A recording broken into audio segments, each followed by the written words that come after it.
Ben Brown at Evolution Martial Arts in Sparks, Nevada with Rich. You guys have seen Rich if you watch this at all. We're working on pinning and we're getting to the mount, which is, the mount's interesting because the mount, a lot of people argue is the best place to be in jiu-jitsu. If strikes are involved, I would agree, for sure. So like any kind of MMA, for the street, for sure, like you'll start hitting people, even if you're slapping them, they're gonna turn over and then they're gonna give you the back of their head or choke, all kinds of stuff.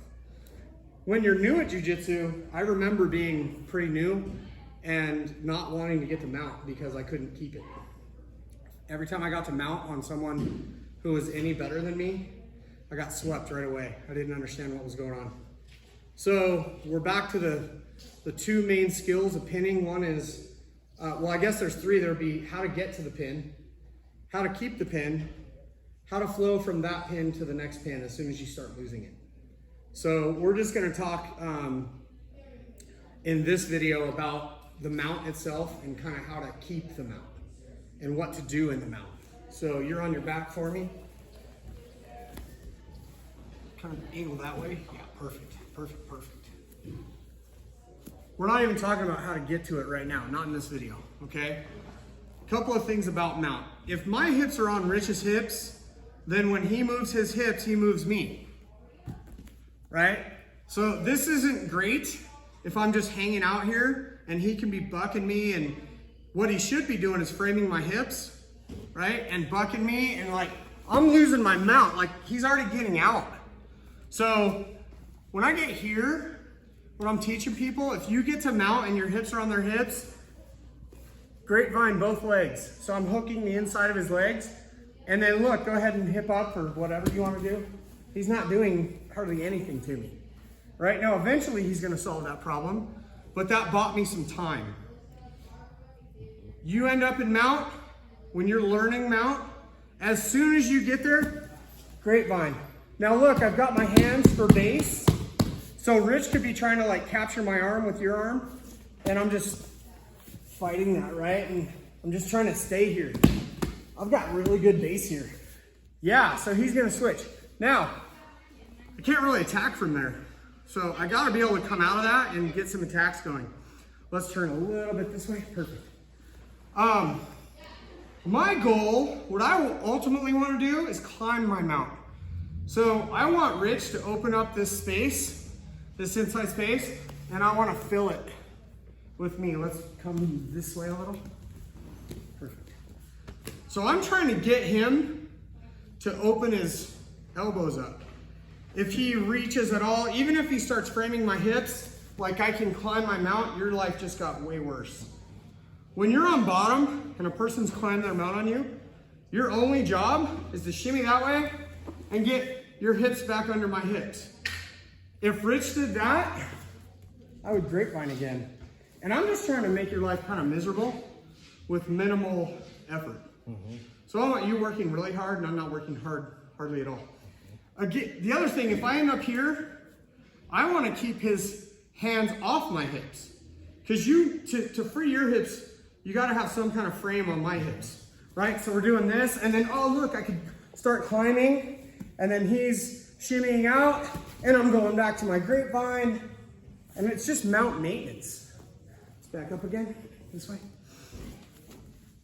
So that's the first drill that I have people doing, is just transitioning from grapevines back to here, looking to climb, back to grapevines, right? That drill. Eventually you're gonna try to attack something. If I commit one of my hands, so the way I would commit it would be like pinning your hand, trying to go for like an Americana, this type of thing. If I commit my hand, then it's not available for base.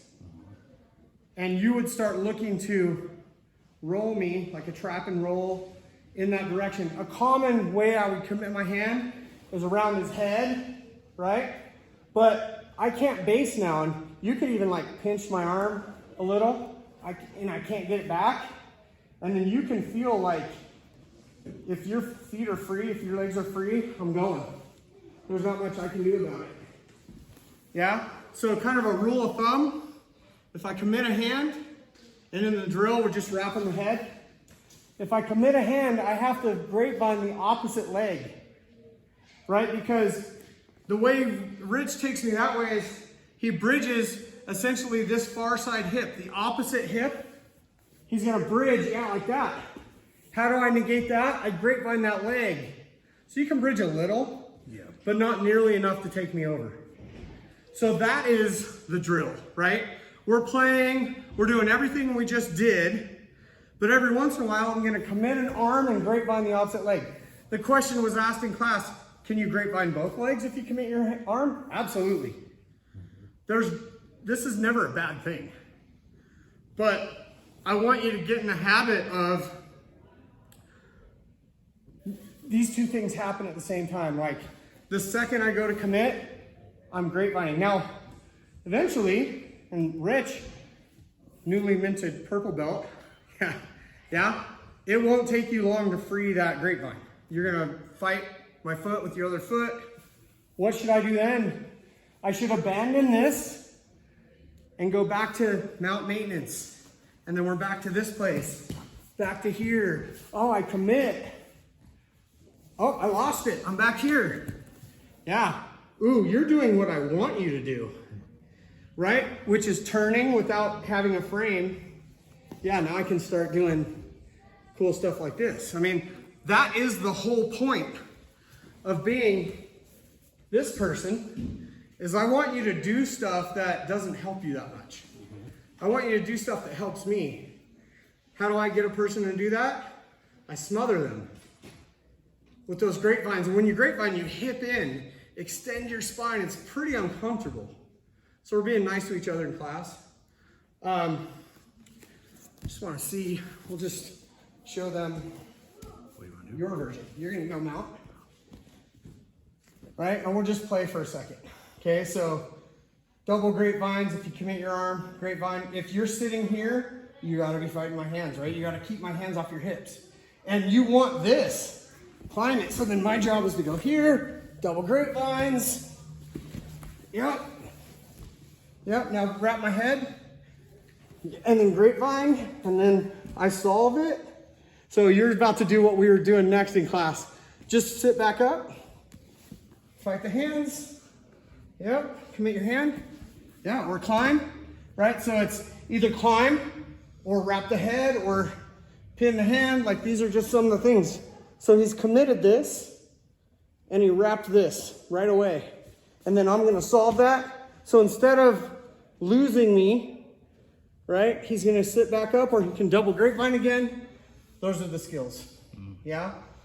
Those are kind of the fundamental preliminary skills. You have to be able to keep mount. You have to be able to move your mount up and down. And if your hips are on their hips, you gotta have at least a grapevine in my opinion. You definitely have to if you commit one of your hands, especially like wrapping the head, you have to. Otherwise, a skilled person is going to take that and they're going to roll you. They're going to sweep you, which is what happens to new people.